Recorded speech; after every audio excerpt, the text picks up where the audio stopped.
Carlos Ramos tem aqui uma mensagem para nós. É um aviso à navegação da leitura, obviamente, e diz assim: por obra do acaso, ou talvez de um acaso, em mim as letras se unem, as palavras renascem e a composição se prontifica, e eu escrevo. O ato de escrever, consequência de uma musa traquina, contra a vontade profunda da minha alma, é um ato malandro, por ser um ato que requer o seu protagonista estar só, mostra o seu grau de egoísmo, por não dispensar enquanto que por outros não for visto, alimenta o que para aí existe em mim de vaidade. Mas quem cria, por aí, com ela vá direto. Cumprida que está a minha penitência nesta declaração de sentimentos meus, posso passar outra vez a dizer porque escrevo. Escrevo porque não posso, ou não quero, estar mudo. E não posso estar mudo, pois se, nem que seja só em não ser, as minhas palavras encontrarem quem as entenda, com elas se identifique e com elas aumente a sua felicidade, ficarei egoísta. Vaidoso? Sim, mas não só.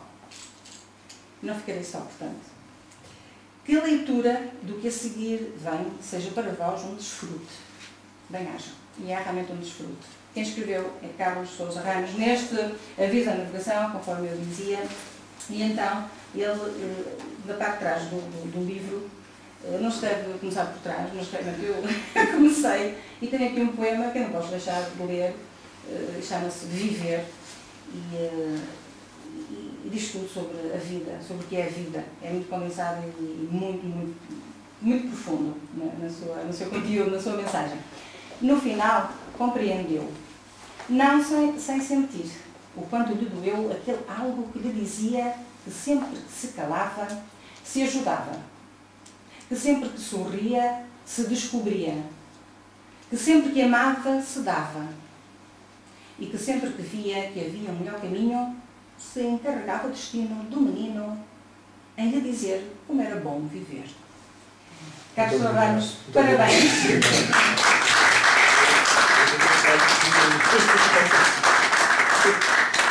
Agora segue-se a intervenção da... Agora é a Alexandra. É a Alexandra. Alexandra Moreira, que vai dizer uns poemas, depois é a doutora Laurinda Branco, e depois é a versão do professor Sousa Dias. Pronto, e a doutora Laurinda então terminará. E eu peço é que só batam palmas no final de cada intervenção, que é para percebermos bem não ver aqueles cortes nos poemas, no fim de cada poema, mas assim no final no final vamos ver o que valem, não é? Então, boa apresentação. Então, Alexandre, por favor. Boa tarde. O homem que roubou a água nunca mais deixou de nela nadar, nem de a beber, nem de a contemplar sozinho. E que consequências tal atitude teve? Os seus vizinhos, alguns amigos, por tudo começar a faltar, por incapacidade de correção e executar, por impossibilidade de justiça a aplicar, outros caminhos, outros lugares foram procurar. O homem que roubou a água, que nunca mais deixou de nela nadar, nem de a beber, nem de a contemplar, possuído pela força do poder que tal ação lhe dera, durante longo tempo em si se fechou, como se nada mais houvesse necessidade de existir. O homem que roubou a água, que nunca mais deixou de nela nadar, tarde acordou e tarde reparou que se encontrava só ele e a água. E tal era a força desta que um dia só esta nadou, pois o homem que roubou a água com ela se fundiu.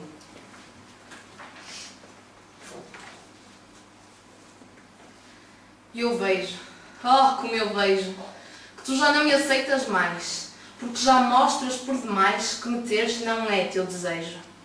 E eu cheiro, oh, como eu cheiro, que tu já não me queres mais, porque o que me atiras de tantos sais me faz sentir um marinheiro. E eu ouço, oh, como eu ouço, que tu já não me falas mais, porque me dizes com palavras anormais que me atira ao fundo de um poço. E eu sinto, oh, como eu sinto, que tu já não me vês mais, porque o caminho por onde vais te faz pensar que te minto. Eu sei, Oh, como eu sei, tu já não me amas mais, porque nem todos os meus ais te fazem ver tudo o que te dei.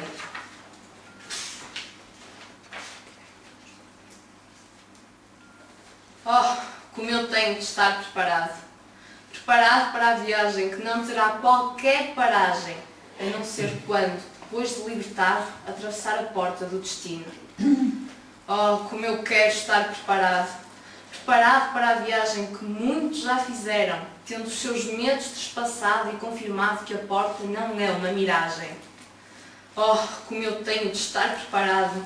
Preparado para a viagem que muitos, depois de a ter desprezado, por dos seus medos não se terem libertado, vaguearem ainda hoje nas brumas do seu passado. Oh, como eu tenho de estar preparado. Preparado para a viagem que no fim me libertará e me dará o necessário para me deixar com os meus me preocupar.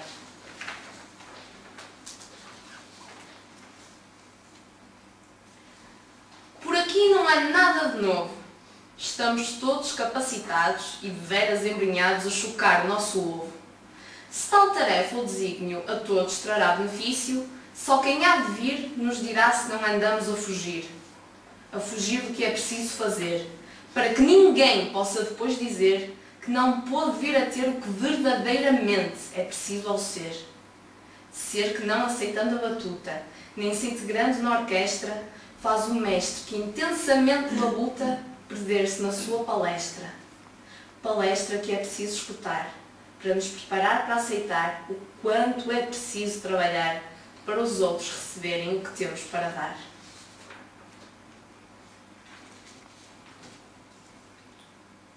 Há palavras ditas que não são bem ditas. Umas são belas, outras nem queremos ouvir falar nelas. Há as com beleza e também as que trazem aspereza. Há palavras que são facas, pois por muito que sejam parcas, deixam muitas marcas. Há palavras que são flor, que te conseguem pôr cheio de vida sem dor. Poucas são as que vêm com esperança que outros têm. Muitas são as que matam a alegria dos que não acatam os discursos que nos atam. Há palavras que fazem crescer todo o teu ser, e as que, por muito que tentes, dizem sempre que mentes. Há palavras que são fonte, e que nos dizem para que anda a monte, que amanhã será dia com ponte. Ponte para pular o rio da indiferença.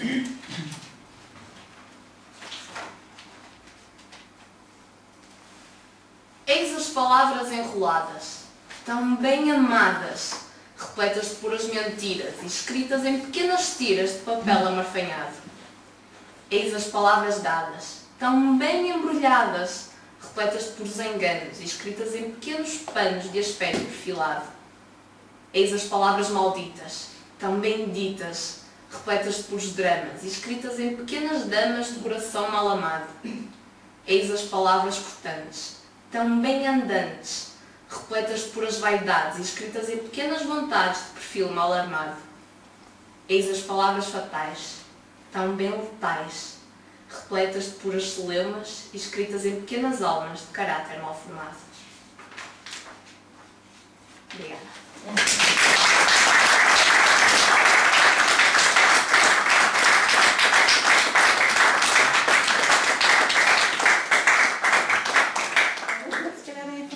De que estes poemas é do primeiro livro, Oda à Vida e outros poemas, não é? Não é tão completo de mim agora, não é apresentamos. Começo por vos dizer que é um prazer estar aqui convosco. Deve notar-se que aqui nós não estamos, enfim, não está em grande ponto, venho com um grito, comigo, bem sozinho, mas vou tentar explicar-vos, através desta breve apresentação, porque o meu prazer em estar convosco. Não só por estar aqui pela primeira vez convosco, mas por estar aqui nestas circunstâncias, ou seja, como apresentadora, como crítico próprio, muito me honra, deste segundo e novo livro do Carlos Ramos. Bom, eu talvez começasse por vos dizer que um poema, qualquer poema, parece evidente, é sempre mais do que um simples poema. Um poema, explicitamente, um poema é aquilo que está ali, é aquele poema, como por exemplo estes poemas que Alexandre acaba de extremamente bem nos recitar. Mas implicitamente um poema é sempre mais do que isso. É já, da parte pelo menos do poeta, do autor, dos versos, toda uma concepção do que a poesia seja, possa até deva ser. Quem gosta de poesia, quem lê poesia com frequência, por vezes escusa-se com livros de poemas, com versos, com poesias face às quais se pergunta, mas isto é poesia? Isto ainda é poesia? Podemos chamar a isto de poesia? Bom, mas uma coisa é certa, quer dizer, podemos ficar na dúvida, até podemos continuar convencidos que não é. Mas é evidente que se aquilo nos aparece na forma de poema, para o autor, para o poeta, é porque aquilo é poesia. Ou seja, um poema, como digo, é sempre a expressão de uma certa ideia de poesia. Não há poema nenhum que não seja sempre a expressão de uma certa ideia do que seja a poesia. Então isso explica justamente o que é que eu estou aqui. É que justamente me sinto, sinto em consonância com a ideia de poesia que está implícita nos poemas do Carlos Ramos. E que ideia é essa? Bom, eu tenho também algumas notas para me esquecer, para me perder, para me transviar. Bom, eu diria antes de mais que a ideia está expressa curiosamente, a meu ver, não sei se eu concordo, eu diria que a ideia está, ela própria expressa, pelo menos parcialmente, no próprio título do livro. Justamente o conluio, o concluidor e o concluidor das palavras, da palavra, neste caso. A Alexandra acabou de nos ler, ao ainda de Lará, depois também, poemas muito bem lidos, Alexandra, tal como a outra sessão, muito bem lidos, que creio vos terá já dado a sentir, a ouvir, digamos assim, justamente, digamos, um certo ritmo, uma certa poeticidade, a densidade poética que atravessa, que é transversal a todos estes textos, a todos estes poemas do Carlos Ramos. Eu, para tentar explicar-vos o que é que me fascina nesta prática poética, nestes textos poéticos do Carlos Ramos, eu centrar-me-ia noutros poemas também, que estão justamente neste livro, que se trata aqui de apresentar, e que me parece que se tornam, que deixam ver, denunciam mais claramente formas do que outros, essa ideia de poesia que é justamente a do autor. Eu diria que a poesia de Carlos Ramos, estou que me corrija se disser alguma coisa não concordo, seria aliás interessantíssimo, não é? Acho que seria mesmo. Mas eu diria que a poesia de Carlos Ramos é uma poesia que, digamos, que não receia, não tem medo de começar muitas vezes, em cada poema, por uma base muito simples, muito prosaica quase, isto é, não tem medo de roçar o prosaico, de ser uma poesia que eu diria, digamos, apostar de início num registro meramente descritivo. Pode ser uma cena de café, pode ser uma cena de rua, pode ser uma coisa mais cotidiana, mais banal possível, como se, digamos, a poesia fosse essa descida ao banal. Mas o banal poderia ser dito de uma forma não poética, descrever uma cena de café, por exemplo. Só que o poema não é isso. O poema não é só isso. O poema como que nos enleva, como que nos enleia, como que nos arrasta, digamos, através dessa descrição, dessa espécie de tangência, de um roçar contínuo, verso a verso, do prosaico, para de repente, digamos, como que passar para uma outra dimensão. Pode ser um só verso, podem ser dois versos, normalmente é a cauda do poema, é o fim do poema, a cauda, uma cauda, como se diz na música, digamos, mas de repente, como que, indo nós embalados na leitura, ou na audição, se for o caso, aqui, através da reza, do recital, digamos, por uma mera descrição de uma cena perfeitamente banal, cotidiana, corrente, poderia ser nossa, que todos nós já vivemos ou já presenciamos, de repente, é como se, digamos, o texto passasse para uma outra dimensão, que já não é uma dimensão descritiva, não é uma dimensão de coisas que podem ser descritas, ou de uma situação, mas é como que um outro lado, digamos assim, é como que um outro lado do que está lá. É como se de repente, digamos que as palavras levantassem voo, num certo sentido, e já não estivéssemos propriamente a falar, digamos, do aspecto mais exterior, do aspecto mais cotidiano, mais banal das coisas, do aspecto do fora das coisas, ou das coisas vistas de fora, meramente de fora, Mas se tivéssemos, se me permitem esta expressão, espero não ser nada complicado o que estou a dizer, ou por favor avisem, mas eu diria que passamos como que para um lado de dentro desse fora. Atenção, eu não estou a dizer que passamos de fora para dentro das coisas. Não estou a dizer que passamos para uma dimensão interior delas que estava oculta, digamos assim, no seu aspecto exterior. Não. Eu diria que passamos para um lado das coisas que, sendo ainda elas, digamos assim, já não é um lado no qual reparemos. É um outro lado, já não é um lado meramente físico ou, digamos, visível no sentido corrente, já não é um lado meramente visual, por exemplo, das coisas, é já um lado propriamente afetivo, digamos assim, é um lado, digamos, é um lado em que o sentido das coisas como que vacila, como que oscila, e nós podemos de tal modo o pé, que curiosamente, e creio que não é o primeiro caso, e fiz até aqui alguma escolha de alguns desses poemas para ser um peso, eu gosto de ler às horas todas, enfim, mas pelo menos vou tentar sustentar o lírio em alguns exemplos, que não por acaso se passa o poema nesse momento, quantas vezes passa de um registro afirmativo para um registro interrogativo.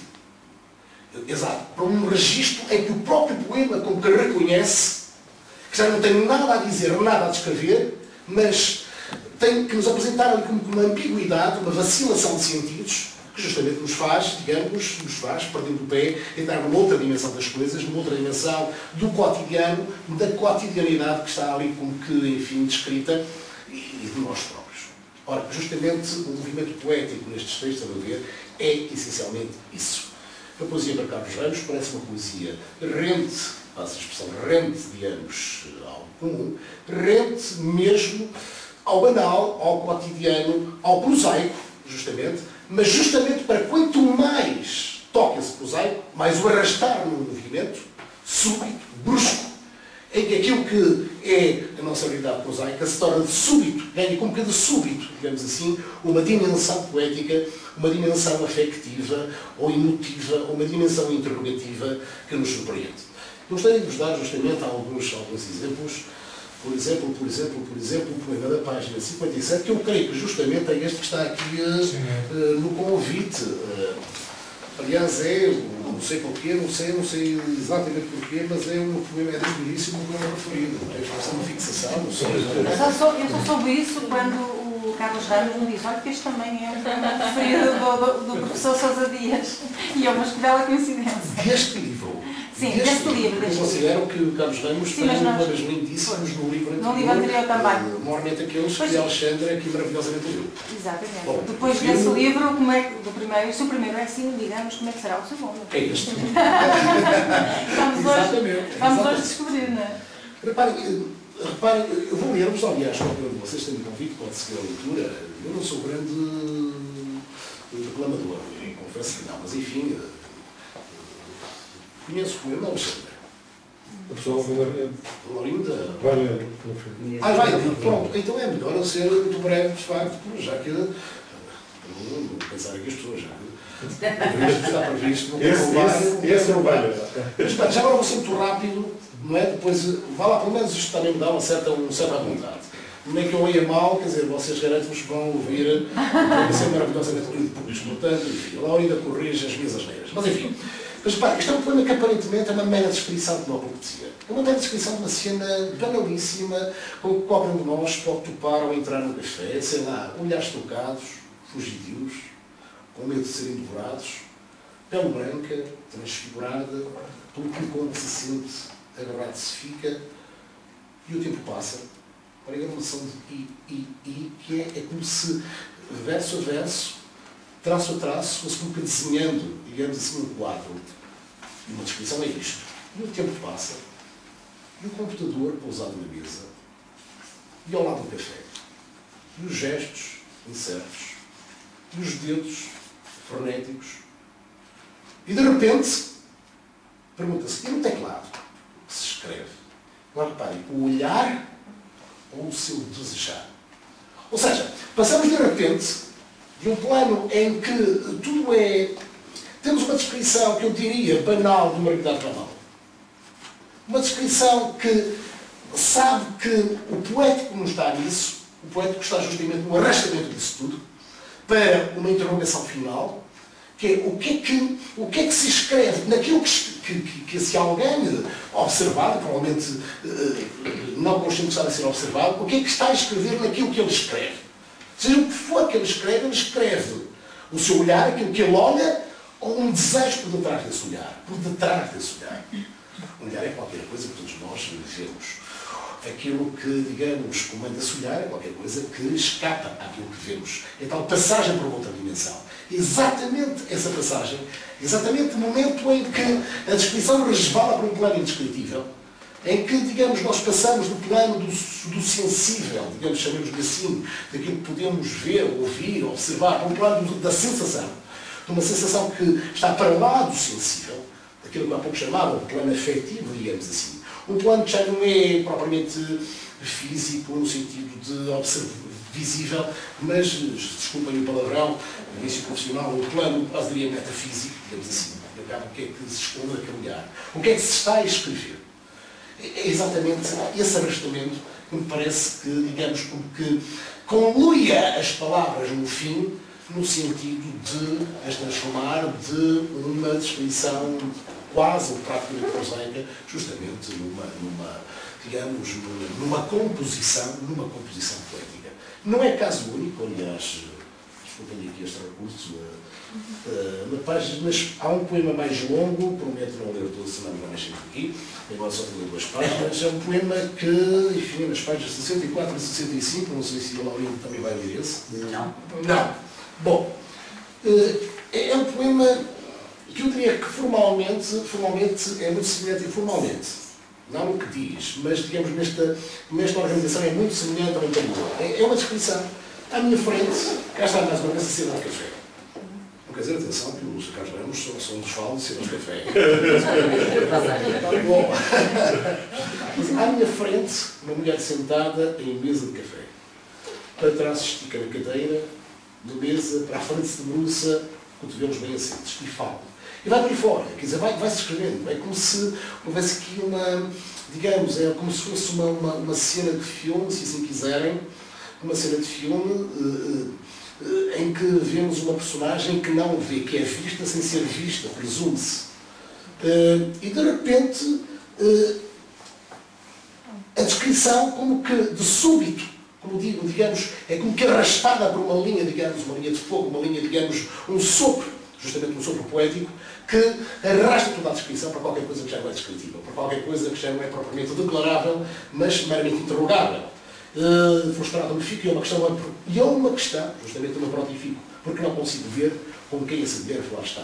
Porquê é que não consigo ver? Porquê é que, digamos, aquilo que comanda desde o início tudo, só no fim sabemos que era isso que comandava desde isto tudo, a vontade de saber qualquer coisa que está para lá do que se vê e que dá razão àquilo que se vê, ou com quem é que a mulher está a falar, ou por fora, ou por cor, etc. Justamente é esse desejo, que dizia o poema anterior, justamente que falava, que se escreve o olhar, o seu desejo, é exatamente, digamos, esse desejo, o desejo não é observável, não é visível, é esse desejo, digamos, este arrastamento por outro plano, que já não é meramente descritivo, justamente conluia poeticamente as palavras, que faz com que as palavras não sejam um mero, digamos, como digo, um mero discurso descritivo, prosaico, mas conlui uma composição propriamente poética, justamente. Posso dar uma chega nesse poema? Com certeza. Essa mulher existe. Bom, não sabia. Foi ela que me fez Não escrever o poema. Não sabia. Não é ao telemóvel, Não. fala sozinha mesmo. Não sei como quem fala, mas fala. Essa mulher existe. Eu sei como é que ela para, não vou dizer o que é para não Claro, claro. Essa mulher, esse poema existe. Repare, eu não estou a dizer, estou a acabar. Prometo que estou a acabar. Bom, eu não quero dizer, eu gostava enfim, que fosse claro, se ficasse claro aqui, que eu não estou a dizer que a todos os poemas deste livro, do outro livro já sabemos que não, porque poemas lindíssimos, lindos, belíssimamente bons, que escapam, parecem escapar a esta forma, digamos. Mas não, eu diria que estes poemas a que me refiro são aqueles em que, digamos, se quiserem, a rosmaria poética de Carlos Ramos mais claramente se dá a ver ou a ler, como queiram. Mas eu diria que, digamos, todos os poemas, justamente, sobretudo neste segundo livro, todos os poemas, digamos, são como que expressões, são como cristalizações poéticas, justamente desta concepção. Digamos, a poesia deve partir do banal, deve partir do cotidiano, deve ser começar por uma descrição de uma situação, que até pode ser uma situação psicológica, entenda-se. Aquilo que há poemas, eu lembro-me de um poema qualquer, se fosse aqui a procurar, nunca mais saímos daqui, em que às tantas o poema descreve, digamos, o que alguém, enquanto caminha, vai pensando, vai sentindo, justamente. Continua a ser uma descrição, não uma descrição, digamos, de uma realidade exterior, uma situação exterior, mas a descrição, digamos, de uma situação interior, de uma situação psicológica. Mas para acabar justamente da mesma maneira. Ou seja, a poesia consiste justamente, não numa mera descrição, para isso existe já a literatura, a prosa literária, etc., ou outras artes que têm uma equivalência, a poesia existe para justamente dizer aquilo que só por ela pode ser dito. Qualquer coisa, aliás, não há outra razão de ser da poesia. A poesia, não só de Carlos Ramos, de qualquer poeta, por exemplo, a nossa preferência, não valeria 3 minutos do nosso tempo se não tivesse para nos dar qualquer coisa que fora dela nada nos pode dar. E justamente, e creio que aqui a coisa é clara nos poemas de Carlos Ramos, isso que a poesia nos pode dar não é o falar-nos de mundos meramente imaginários. Aliás, não vou estar aqui, evidentemente, a dissertar sobre isso, mas eu diria, costumo tentar explicar isso aos meus alunos, que ao contrário que tantas vezes se diz, que tantas vezes se afirma, a poesia, a arte tem muito menos a ver com a imaginação, alguns sentimentos que se afirmam.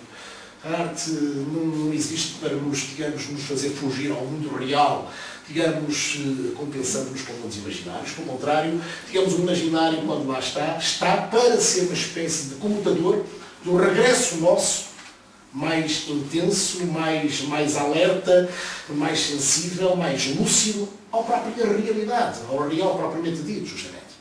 Agora, há sempre essa passagem. Digamos, a poesia pode começar por ser, portanto, uma descrição de um real mais próximo, mas para nos, de repente, nos chocar, nos pôr de chofre perante uma dimensão como que o avesso, chama-lhe assim, o avesso dessas coisas que são visíveis, que estão aí também, esse avesso que está aí muitas vezes, que está nelas, que está aí disponível para o captarmos e que habitualmente nos escapa. Aliás, dizia o grande pintor, Paulo Coelho, um dos grandes nomes da pintura do século XX, e isto ilustra um pouco a minha ideia também de poesia. Paulo Coelho dizia uma coisa que eu sempre achei formidável, dizia a poesia não existe, bem teria sentido nenhum que existisse para reproduzir o visível, quer dizer, para nos dar, os quadros, aquilo que fora dos quadros podemos ver. A pintura só faz sentido se nos puder dar aquilo que fora dos quadros nunca seríamos capazes de ver, por mais que esteja aí dentro dos nossos olhos. Eu diria que a poesia é exatamente o mesmo. A poesia não existe para nos descrever meramente coisas que fora da poesia seríamos capazes de ver. Se há uma espécie de visualidade ou picturalidade de pintura só pela poesia possível, ela consiste justamente em, partir por vezes, como em Carlos Ramos, de descrições muito simples, dar-nos a ver nessas coisas, todos nós conhecemos, aquilo que são um poema, talvez nunca sejam levados a ver. E é por isso que há aqui, por exemplo, um poema cujas 3 estrofes começam sempre por ai que me dói.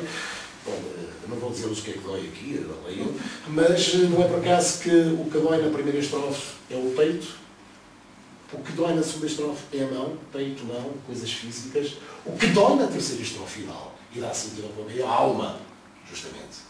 Mas uma alma que não é algo afastado, é aquilo que dá a razão de ser às dores do peito e às dores da mão. Peço-vos perdão ter sido bom. Obrigado.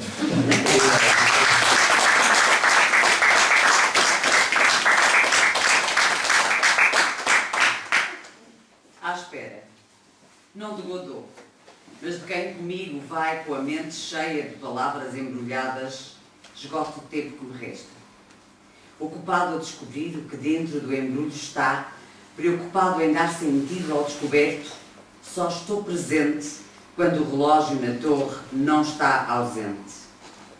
Em redor do lugar se passam factos, descritos por inegáveis atos, ocupando o tempo e o espaço de quem há muito pede um abraço. Distante, perdido na ilusão da descoberta, possível a origem de uma ideia pedante, absorto do giro circundante, agarrado ao mandante desejo, nada ouço, nada vejo, só as palavras me interessam. Incógnita, às vezes em pranto, às vezes sem manto, se me acontece não saber o que se me aparece. Tremo, duvido, me escondo e me assusto. Às vezes me espanto, porque encanta, mas nunca por nunca esclarece. Procuro caminhos perdidos, talvez adiados, e os desejos meios fendidos se conquistam. Quero-me a mim aqui, contigo. Quero-te a ti aqui, comigo. Sejas lá tu o que tens que ser. Inspirado hoje? Não. Agoniado. Com as palavras que no meu íntimo não se encontram e me fazem sentir guiado pelo labirinto das suas imbuéis lavras. Inspirado hoje? Não. Perdido. No vazio do querer dessas malditas palavras a arder. Nevoeiro, nem espesso, nem denso, em tons de um leve cinzento, existindo quer no tempo, quer no pensamento. Nevoeiro em fina malha trabalhado, que assim distorce o que ver-se podia, ou o que ver-se devia. Nevoeiro na sua existência inato, ou na sua presunção fabricado, que vem para disfarçadamente baralhar, ou para implicativamente complicar. Nevoeiro com cheiro e atração se pasma, quando o raio de sol nele se plasma.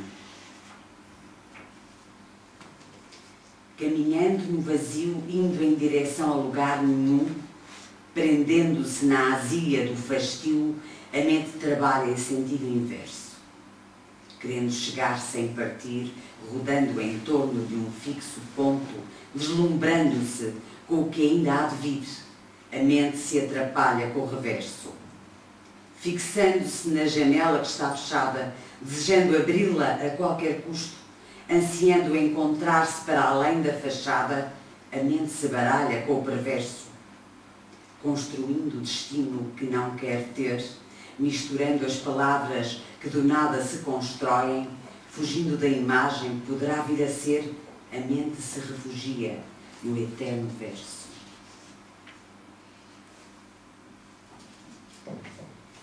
Em movimento perpétuo, aleatório, a figura, como que pousada no promontório, dá sinais de uns laivos de ser ousada.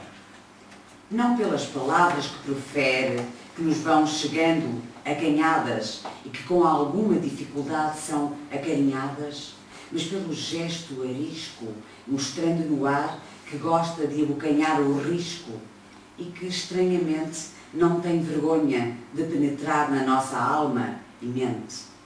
E nós, em estado catatónico, já sem forças para em contraponto contrariarmos tanto gesto perentório, no universo ficamos apenas um desvairado e insignificante ponto.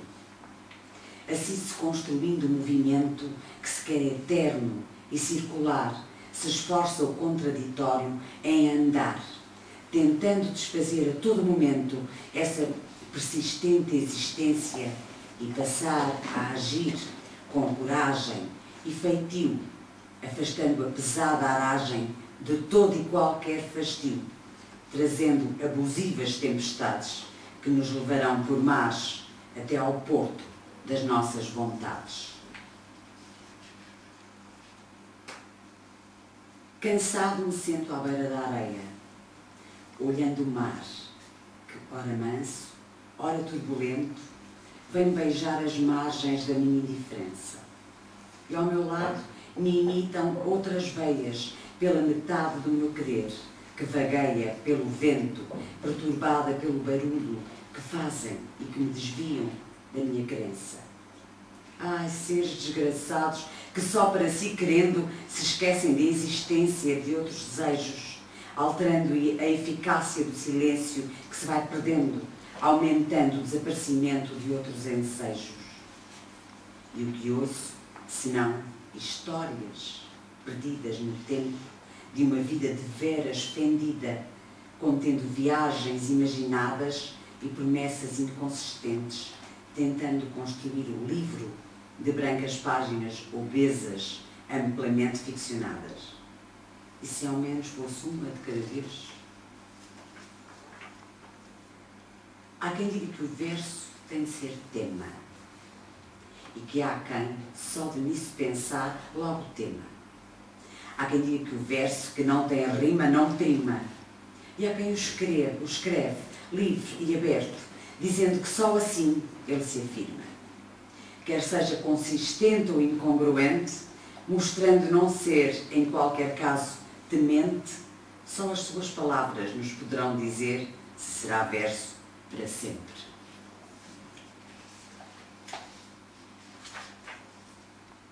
Há dias em que as palavras surgem soltas, com difíceis significados, baralhando todos os meus predicados. E surge assim a necessidade de um empenho, num esforço, para que se me não torça o dorso. Feita a necessária adaptação que me levará a criar a carapaça para me proteger de tanta trapaça, se forma, primeiro tímida, depois eufórica, a conjugação de saberes que me levarão a utilizá-las de forma insignificante ou egoisticamente brilhante. Venha o leitor analisar o resultado deste feitor, para que este se sinta deprimentemente veiado ou presunçosamente admirado.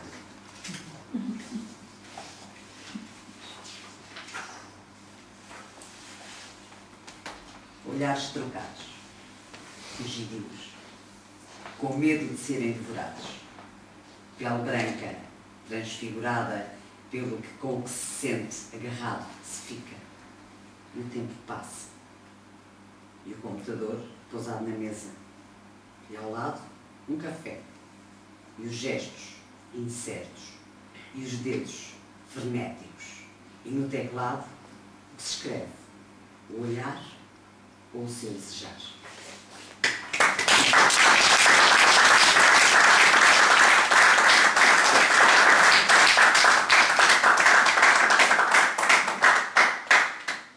Boa tarde. Compete-me a mim agora dizer umas palavrinhas. Começo por dizer que não podia estar mais contente, né, com duas boas declamadoras, né, que penso eu, né, que potenciam os meus poemas, né, pelo menos para mim, né, que dão a força, e pelas palavras do professor Sousa Dias. Continuo agradecendo à Vivacidades por me ter disponibilizado o espaço, a vocês que estarem aqui, né, a ouvir, né, e a conhecer-me. E aqui este grupo, sou eternamente grato por Deus estar. A tarefa. E agora vou estragar tudo. Né? Eu vou tentar ler um poema meu, né, onde vou estragar tudo. A tarefa. O que faço? Tento seguir o formigueiro que me impela para me cumprir por inteiro, preparando-me para a tarefa, ou feito distraído traquina, coloco-me numa esquina, esperando. E depois? Será o caos ou a possibilidade de acontecer uma qualquer máxima tal? Talvez, se pelo meio me ficar, uma vez que há tanta gente a tal praticar, me vou dizer que é assim que se deve fazer. Mas, e o outro? Que ao pé de mim está e que de mim algo espera, qual é a sua vontade? A bonança ou a tempestade? E de dúvida em dúvida, percorrendo a esfera do pensamento, algo se vai construindo e a tarefa se vai cumprindo. Espero bem que sim, na continuação das palavras que eu vos quero dizer.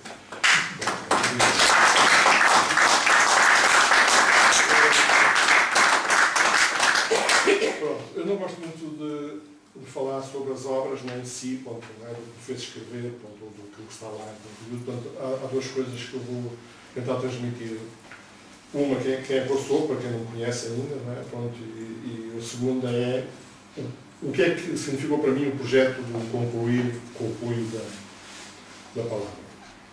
Pronto. Quem eu sou? Pronto, eu sou uma pessoa que começou a escrever há 6 anos. Vocês ouviram que o primeiro poema que eu fiz, que foi o primeiro poema que a Alexandra leu, portanto, O Homem que Roubou a Água, Foi no dia 22 de nove de 2005. Eu tenho uma mania de datar os poemas. Depois também tenho a mania de estudar, não é? A minha evolução, de ver, não é? Portanto, qual é a sequência do que escrevo. Portanto, é por isso que eu sei que foi no dia 22 de nove de 2005. Antes disso nunca escrevi nada, portanto, nem prosa, nem verso, nada. Portanto, é um homem das ciências. Andei pelas engenharias, depois tirei gestão de empresas e a minha profissão foi profissional de seguros, portanto, na área da gestão, dos números, etc. Como a doutora leu por obra de um acaso, comecei a escrever. E isso o que é que me fez? Fez-me que começasse a ter interrogações, não é? Quer dizer, como estava a escrever, comecei a escrever, não é? No café, quando olhando para as pessoas, olhando, comecei a ter interrogações, não é?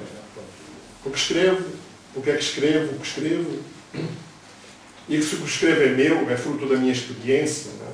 Da minha subjetividade, de tudo que eu aprendi. E ao longo dos tempos, à procura das respostas a estas questões, que ajudam, não é? A contrabalançar os nossos medos, os nossos receios, fui conhecer o professor Sousa Dias muito antes de ele me conhecer. E foi através das palavras de Sousa Dias, portanto, que eu obtive algumas respostas. Isto estou a dizer agora aqui em primeira mão. Depois volta-se. Estou a dizer aqui em primeira mão, portanto, eu sabia isto, porque o professor Sousa Dias tem um livro que tem o título que é A Poesia, não é? Da Pé de Página Editores Limitado. Foi em 2008, não é?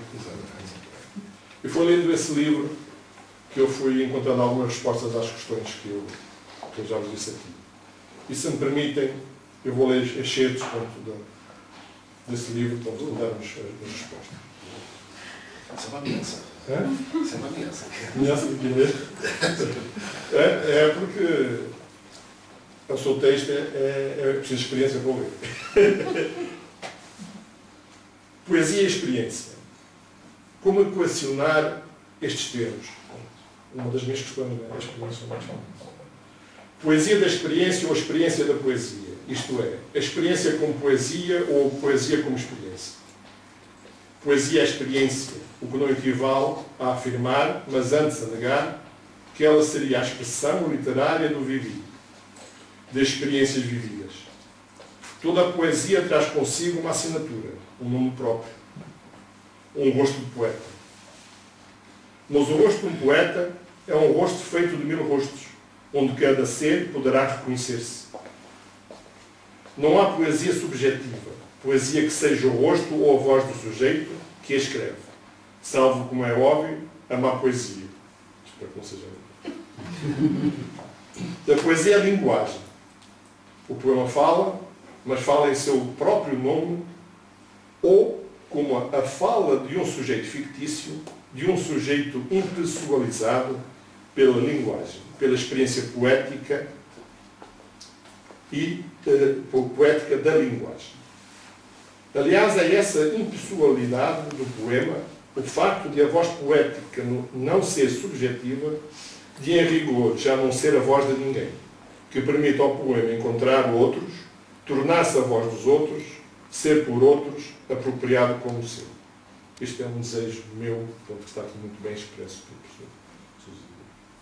Objetivamente, a poesia, como toda a arte, é a utopia de uma humanidade espiritual e já a sua antecipação. Ela é já, nesse sentido, a revolução antecipada e que essa utopia possa não se realizar nunca fora da arte, não afeta a possibilidade da arte, mas apenas a única possibilidade do homem. Repetindo, é por isso que eu escrevo, é por isso que as letras se juntam e se concluem e fazem concluir. O segundo ponto que eu disse que queria falar é este projeto. Este projeto foi um projeto da Escola Artística Soares Reis, não foi um projeto do Carlos Sousa Ramos. O Carlos Sousa Ramos fez os poemas e depois envolveu, eu tenho a mania de envolver os professores da Escola Artística Soares Reis, Sou um chato. Sou um chato. Obrigo não. Mas peço e tenho a honra de sentir que eles gostam daquilo que eu peço. Pronto. E foi um livro que foi feito em consonância com a escola. Foi impresso na escola. A caixa, eu tinha a ideia de fazer um livro, pronto, em caixa, mas como as minhas artes são escritas, não são bem, não é? O design, não são bem. Pronto, a minha ideia era uma caixa normal. E encontrei na escola esta opção através de um professor. Não é? Pronto, estudamos, vimos várias caixas, não é? Pronto, eles tinham lá vários modelos de caixas e esta para mim saltou à vista, pronto, que era um modelo muito interessante. A ideia do livro não ser cozido, não ser, pronto, encapado, é porque eu também queria que isto fosse, passa a presunção, também, não passa a presunção, fosse uma Bíblia. Ou seja, as pessoas tiram um poema da manhã, tiram um poema à tarde, tiram um poema à noite, tiram um poema quando quiserem, como quiserem, e ficam com uma folha para o ler, ou para meter no bolso e para ler quando quisesse. Essa foi a ideia, pronto, que está inerente neste livro, pronto, na estrutura dele. E como vocês podem ver aqui, é só as coisas. Que é melhor o professor Sousa Dias para nos explicar o livro, que é melhor Alexandre, a pessoa para dizer os coisas. Espero que tenham gostado que estejam a gostar da leitura que está aqui a fazer. Vai-se terminar com uns discos inéditos, né? Porque eles não estão publicados, embora algumas pessoas já os conheçam, mas não estão publicados.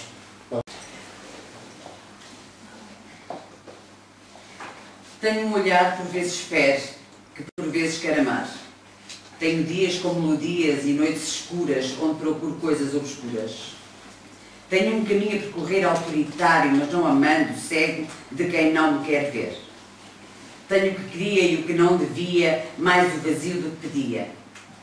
Tenho na cabeça o linho, no coração o feitio e na roupa que visto o fim é que me destino. Tenho a água que me hidrata e a carne que me alimenta e a fome que se espalha por quem, para estar, não tem palha.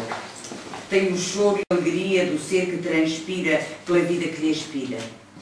Tenho o rio para atravessar, a montanha para trepar, o alento que me é roubado e o peito apertado. Tenho o sol e a lua, o vento e a maré e um qualquer tripé que sustenta o amor que perdura. Tenho um braço à esquerda e outro à direita, que me servem para dar um abraço. Tenho o aqui está que me possibilita ter o mel e não apenas o fel de uma vida que é para amar. Tenho a vontade que me é dada a fim de a palavra não ficar calada. Trago no esboço de um traço no papel branco, vazio, a ideia de nada. Real ou imaginário, o conceito existe ou não existe, consoante a ordem das necessidades em dado momento. Se quero ser, não poderei deixar de ter a convicção da existência em contraponto com o nada. Não querendo aqui estar, basta-me o nada aceitar. E isso faz de mim o quê? Entidade imaginada, vazia de conteúdo pela realidade que comigo não quer nada? Ou consistente vivência vazia de nada e criada pela estrutura da vaidade? Existo. Caminho, tropeço no conceito e o vazio de um nada inexistente atropela a realidade de um nada sem vazio, persistente. O que faço? Memória presente ou equivocadamente ausente, agarrada à história atrasada, chega-nos sempre imaginada. Braço que nos guia, ou descalabro ao viver do dia, será possível passado ou futuro que nos chega adiantado? Caminha-se assim na corda esticada da vida maltratada, agindo a pedido e não no sentido de um desejo lentamente construído, esbarrando no existir de um possuído mal entendido. Calor. Corpos nus que se encaixam. Lentidão até ao espaço que para e o movimento se renova. Paixão. Que vira desejo, que se consome. repetição e o desejo vira paixão. Água que brota dos poros que se excitam e os corpos se relançam. Casa aberta a olhares inconfessáveis. Tempo que se esgota no impensável destino. Salto alto, saia curta, justa preta meia, branca camisola, necessário decote, a imaginar o que terá por debaixo, olhar perdido, passo comprido e a atenção aos saltos, meia-idade, nada na frialdade, e há quem pense que maldade. O jovem com o olhar esbugalhado, com a virgindade a estremecer, não sabe o que fazer. O velho, babado, com todo o seu corpo esmagado, procura o seu perdido guardanapo e a senhora se senta e, oh, desgraça, cruza a perna, ai, e no tempo se gera o caos.